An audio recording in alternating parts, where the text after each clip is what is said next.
सुनाओ ब्रैडकॉम ग्रुप, आप देखिए 10 रुपए 52 पैसे का प्राइसिंग हमें देखने को मिला है। एंड यहाँ पर ना क्लोजिंग जो है वो अच्छी खासी देखने को मिली है एक न्यूज़ के बाद, जो कि काफ़ी इंपॉर्टेंट है। प्रेफरेंशियल अलॉटमेंट जो है वो कैंसिलेशन की बात करी गई है। Hi, this is David watching traders diary. काफ़ी बेहतरीन खबर एंड एक रिवर्सल जो है वो अब पूरे चार्ट पर देखने को मिल रहा है। मतलब एक स्ट्रांगनेस जो है, जो गायब थी इस स्टॉक के अंदर, वो वापस से लौटती हुई नजर आई है। स्ट्रेंथ वापस से लौटती हुई नजर आई है एंड ये हमारे लिए काफ़ी इंपॉर्टेंट है। अब अगर आप देखेंगे आज की डेट में जो प्रेफरेंशियल अलॉटमेंट के ऊपर बात करी जा रही है, 6 करोड़ 66 लाख शेयर से यहाँ पर ना आपका हटाए जाएंगे। प्रेफरेंशियल अलॉटमेंट के वो हटाए जाएंगे, कैंसिल करे जाएंगे। तो इससे बढ़िया और बात कुछ नहीं है। कंपनी कहीं ना कहीं स्टेप पर स्टेप लिए जा रही है एंड ये काफ़ी बेहतरीन बात है। ये वास्तव में एक सराहने वाली बात है।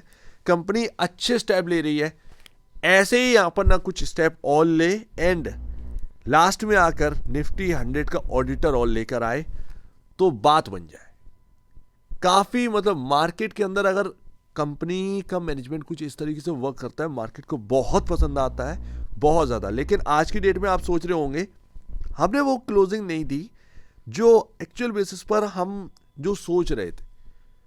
तो मैंने आपसे क्या कहा, 10 रुपए 72 पैसे ये मूविंग एवरेज का प्राइस है। हम इसके ऊपर देखो टिक नहीं पाए, ग्रीन लाइन के नीचे ही क्लोजिंग दी है। लेकिन हाँ, जला लाइन चार्ट पर अगर आप देखेंगे तो आपको समझ में आएगा कि एक्चुअल बेसिस पर बात क्या है। हम थोड़ा डीपली देखेंगे, उस बात को समझेंगे।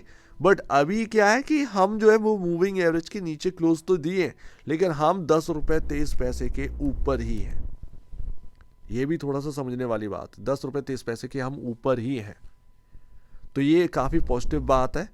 प्लस जो एक बड़ी कैंडल बनी थी, ग्रीन कैंडल हमारे सामने, वो हम उसके जो क्लोजिंग है उसके ऊपर ही हम टिक रहे हैं। ये काफ़ी प्लस बात, पॉजिटिव बात। तो ये ध्यान रखिएगा। 14 फरवरी को क्वार्टरली नंबर्स है Q3 के एंड यहाँ पर हमारे सामने जो है कुछ थोड़ी सी बिग अनाउंसमेंट्स अगर आ जाए तो फिर उसमें जो है वो बात बन जाए।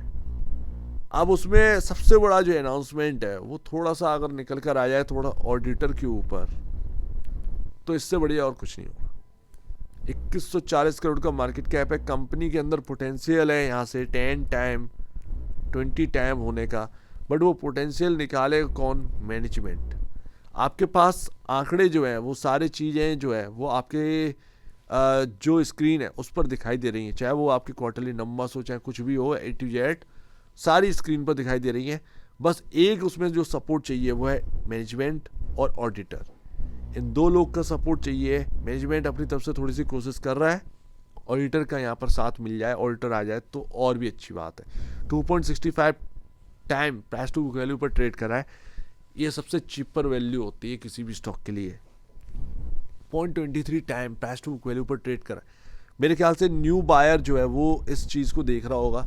मैं आपको बता दूं, आप पहले जो है वो ब्रैडकॉम ग्रुप का, क्योंकि छुपाना नहीं चाहिए कुछ भी, ब्रैडकॉम ग्रुप का एटलीस्ट आपको जो है हिस्ट्री थोड़ी सी पता होनी चाहिए उनके मैनेजमेंट के बारे में। तब आप ये बात करिएगा कि हाँ ये सस्ता है नहीं महंगा है। एक्चुअल में ये इस प्राइस पर लाया गया कुछ गलतियों से मैनेजमेंट की, जिसमें रिटेल को हर्जाना भरना पड़ गया। लेकिन आज की डेट में जो है अगर चीज़ें सही हो जाए तो एटलीस्ट जो है जो वैल्यू गिरी है वो वापस से कहीं ना कहीं रिकवर हो जाए। इससे बढ़िया बात और कुछ नहीं होगी, इससे बढ़िया बात और कुछ नहीं होगी। तो इंतज़ार रहेगा इस बात का कि मैनेजमेंट जो है वो और थोड़े से स्टेप अप ले एंड यहाँ पर थोड़ा सा और जोर लगाए, ताकि एक निफ्टी 100 का ऑडिटर भी इसमें शामिल हो। एंड फिर जो टीम तैयार होगी, जो मार्केट का जो ट्रस्ट लौटेगा इस कंपनी के ऊपर, वो आप देखिएगा अलग ही होगा। बढ़ने में कितना ही समय लगता है बॉस, कितना ही समय लगेगा। तो समझ रहे हो ना, एक टाइम ऐसा था, आप ये समझो, आप इस मूविंग एवरेज को चेज भी नहीं कर पा रहे थे। चेज करते तो गिर जाते थे। कम से कम आज सेकेंड डे है, एटलीस्ट ये स्टॉक कम से कम एक कोशिश तो कर रहा है। अच्छा, अभी मैंने 2-3 वीडियो कवर करी, मैं एक ही बात बोल रहा हूँ, उनकी भी इंपॉर्टेंट लेवल पर क्लोजिंग हुई है, आपकी भी इंपॉर्टेंट जगह पर क्लोजिंग हुई है।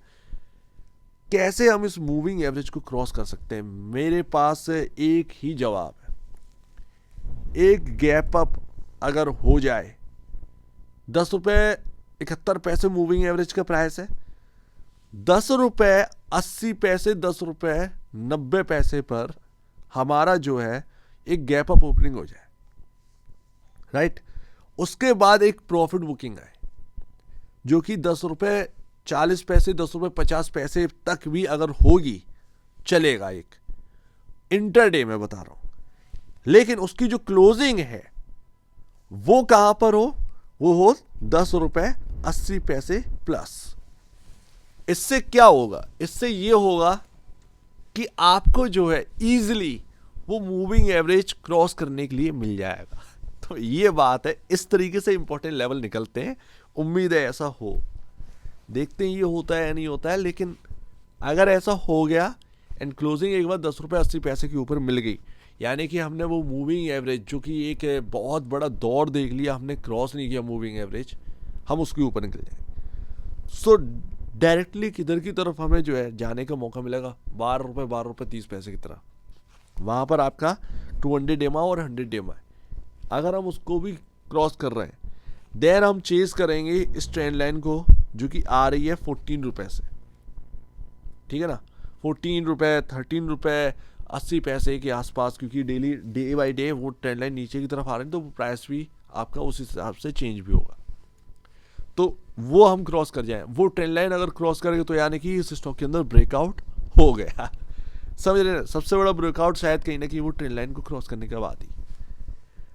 तो देखते हैं भैया, आज तक ऐसी खुशियां देखी नहीं है। बहुत लंबा टाइम हो गया है ब्रैडकॉम ग्रुप के अंदर इस तरीके की एक स्ट्रॉन्गनेस, इस तरीके की एक पॉजिटिविटी देखने के लिए लंबा समय हो गया। एक लंबे समय के बाद हमको ये देखने मिल रहा है। सो लेट्स सी क्या होता है क्या नहीं होता है, हम देखते हैं। बट अभी माहौल जो है वो काफ़ी बेहतरीन बना हुआ है इस स्टॉक के अंदर। मूड माहौल काफ़ी बेहतरीन है। हालांकि जो एक 11 रुपये का लेवल देखने को मिला था एक टाइम पर, वो बड़ा बेहतरीन देखने को मिला है। लेकिन कोई बात नहीं है, मूविंग एवरेज की बात है। लेकिन जो तरीका मैं आपको बता रहा हूँ, ये अगर हो गया तो वो मूविंग एवरेज कहीं ना कहीं क्रॉस हो जाएगा, सीधी सी बात है। एंड वो कहीं ना कहीं एक झटका एक देना तो पड़ेगा, पुशअप तो देना पड़ेगा एक हायर साइड। तो वो देखते हैं किस तरीके से होगा। लेकिन स्टॉक चेज कर रहा है उस मूविंग एवरेज को, वो एक काफ़ी इंपॉर्टेंट है। सो उम्मीद है काफ़ी कुछ आपको समझ में आया हो। एक बार निवेश से पहले आप बेचने से पहले अपने ब्रोकर एडवाइस से जरूर सलाह लीजिएगा। खुद की स्टडी करेगा, उससे बेहतर कुछ भी नहीं है। खुद की स्टडी मस्ट है, तो आप दीजिए मुझे। बड़ी देखेंगे, बहुत धन्यवाद।